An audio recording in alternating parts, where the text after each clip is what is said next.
Rev up your engines!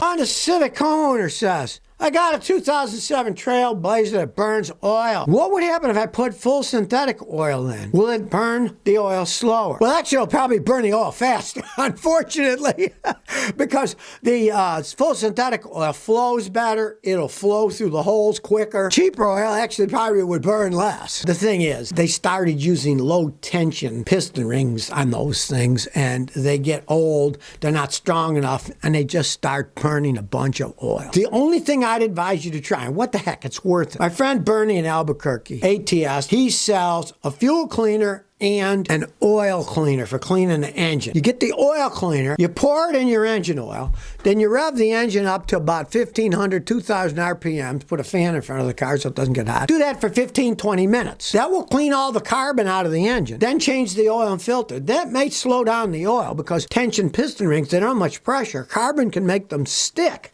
so they don't expand. And cleaning it can often fix it. Now, if that doesn't do anything, they're just flat worn out and there isn't anything you do about it. Just keep adding oil. There's nothing you can do if that doesn't help. But those low tension rings, sometimes they get stuck. And the cleaner will get the carbon off the non-stick and then they push out and they seal better. It was a problem they didn't used to have because they were high tension rings and they were so high tension, they kept the seal because they pushed out hard. But to get better gas mileage and pollute less, they went to low tension piston rings, and that's why a lot of the GM vehicles do burn oil. And sometimes it's because they're carboned up inside. And try the cleaner. Flush it, put new oil if it helps. Great. If not, yeah, you're just going to have to keep adding oil. Mark Smith 7 says, my Matrix clunks only when I take a sharp right turn. 2009 Matrix. The sound only comes from the right driver's side on sharp right turns. It's been happening for years. It doesn't get worse. I've never found torn boots, rubber cracked. I don't know anything. I applied AT205 periodically and it helps a little, but a buddy says, why don't you spray silicone around the strut? So I did that, but it doesn't seem to help. What do you think it is? All right, well, obviously, say you spray the AT205, it helps. Well, because the rubber is old and drying out and it's creaking and doing stuff. But you said it doesn't get rid of it entirely. You probably have worn strut mounts and they can stay that way for years. The strut bolts onto the strut mount and that bolts onto the top of the car where the top of the struts are, right? Well, the weight of your car sits on that. So even when they're old and worn, they'll still drive okay. So I would advise having a good front end guy jack it up and check the strut mounts. And if they're cracking or sagging, replace the strut mounts because it's dangerous if eventually they break. But you said it's been going on for years. And it will often go on for years with the strut mounts until they entirely crack. They're metal on the inside, rubber, and then metal on the outside. And eventually if the rubber cracks the whole way, it's easy to tell. But the vehicle does sit on them, so you can't tell. If you jack the car up and they are actually broken, then the strut will fall down and you'll see the mount is all cracked, and then you know you gotta replace it then. Deep Brain says, when should I change a battery? Should I just wait until it's dead or do it now? I haven't used my car for 4 weeks. I trickle charge it. The last time I changed the battery was 2017. Classically, I drive the car every 2 weeks, 40 minutes each way. Is there a way I can test it? There's various tests that can be done. The only really accurate one is a mechanic like me. I have a Midtronics battery tester. It's an $800 job, right? And it will test your battery. It will give you the percentage of life left.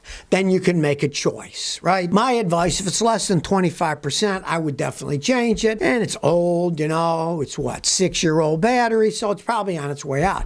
But go by the percentage. Most auto parts stores have testers, and they'll tell you what the percentage of the life. If you don't trust them, find a mechanic like me, or if you want, you can buy ones that are okay from Amazon for about 50, 60 bucks. That'll test them okay. Not as good as mine, but it'll still give you a pretty good idea of what percentage life is left. Like, say you got a 500 cold cranking ampere, say on the battery, 500 CCA. Well, then you get the tester and you set it for 500 CCA testing, and you push the button, it'll tell you what percentage is left. And like I say, if it's less than 25, I'd definitely replace it then. Mopar Fan 98 says, Scotty, huge fan. I got a 2013 Dodge Charger RT 5.7 Hemi, 91,000 miles. I see small surface rust under the hood. The car was rust proof. There's no rust anywhere else. What can I do to stop this? Okay, well, it's on the inside of your hood, right? And you see rust. You don't really need perfection. What I would advise would be to lightly sand it down to the bare metal till all the rust is gone. It's not rusted through because you'd see that on the top. And prime it.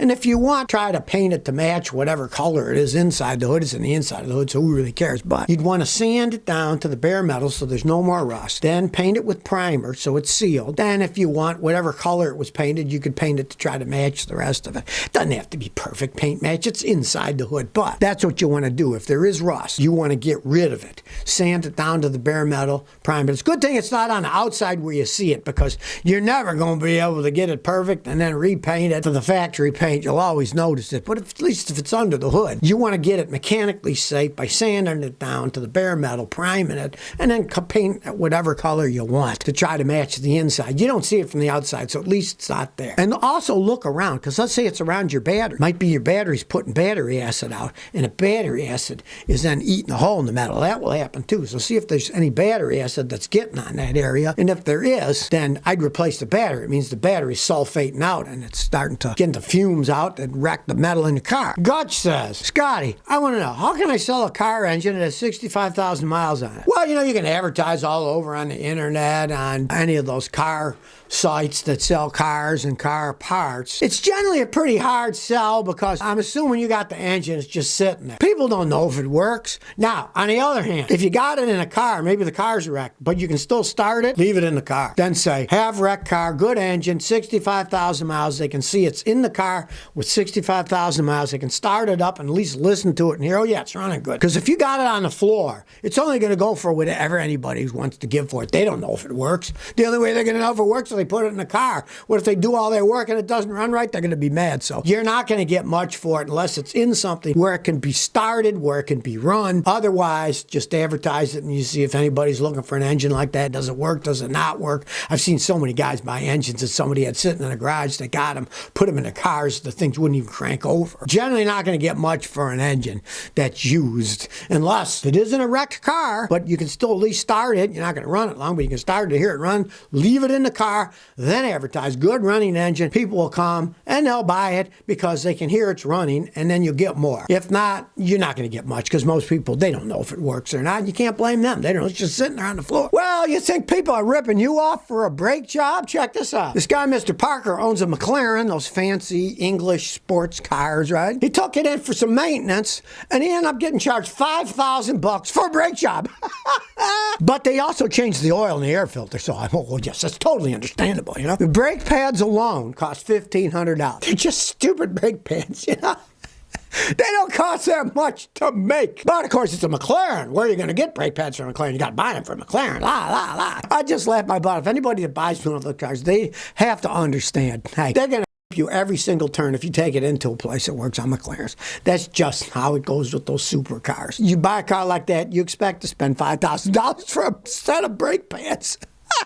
I had a guy the other day who was griping, he paid $95 for an oil change. Well, he better not buy himself a McLaren. Don't buy yourself a supercar unless you want super-sized repair bills and super expensive parts, because, well, that's a supercar. You expect that, If you didn't like that, you didn't buy the thing. It is an English supercar after all. Well, Tesla's at it again. They're finally rolling out their full self-driving beta volume 11. Now, how on earth they're legally even allowed to call it full self-drive? Because it isn't. It's not allowed to full self-drive. It's against the law to actually do that. But they call it that. And this is volume 11. What is it going to be, volume 10,000 before they get one that actually works? I mean, it's insane that he's still allowed to even use that name. It'd be like saying, I got a flying car, and it doesn't actually fly. Well, it might fly in the future, so we're calling it the flying car. Technically, it's still a level 2. There's also level 3, 4, and level 5, which is an actual self-driving system. None of those exist yet, right? So how you can call it full self-driving when it's level 2? It's not even close to level 5, which is what the definition of actual full self-driving is. But you know how it goes these days. Everybody's making up stories about everything. Now, there's over 400,000 Tesla owners in the United States that have this name, full self-driving software, on it. I guess they'll be able to try this stuff out. And of course, here's the warning. Yeah, real full self-driving, right? They say, be careful testing the new software. You should always keep your hands on the steering wheel and be ready to take control at all times. Well, it's not full self-driving, so I wish they'd stop calling it that. This farce seems to be going on and on. I mean, and now Mary Barra, the CEO of GM, had a meeting with senators trying to talk them into giving GM more money to help develop full self-driving stuff. What does that taxpayer money have to do with this crap, you know? Unless Elon's spending his own money doing it, let him do it, you know? As long as they don't run into me while I'm down the road, I'll be real leery when I see Teslas now. If I got a new one out and I see the guy doesn't have his hands on the wheel. If I see him, boy, I'm either going to speed up or slow down and get the heck out of the way. So if you never want to miss another one of my new car repair videos, remember to ring that bell.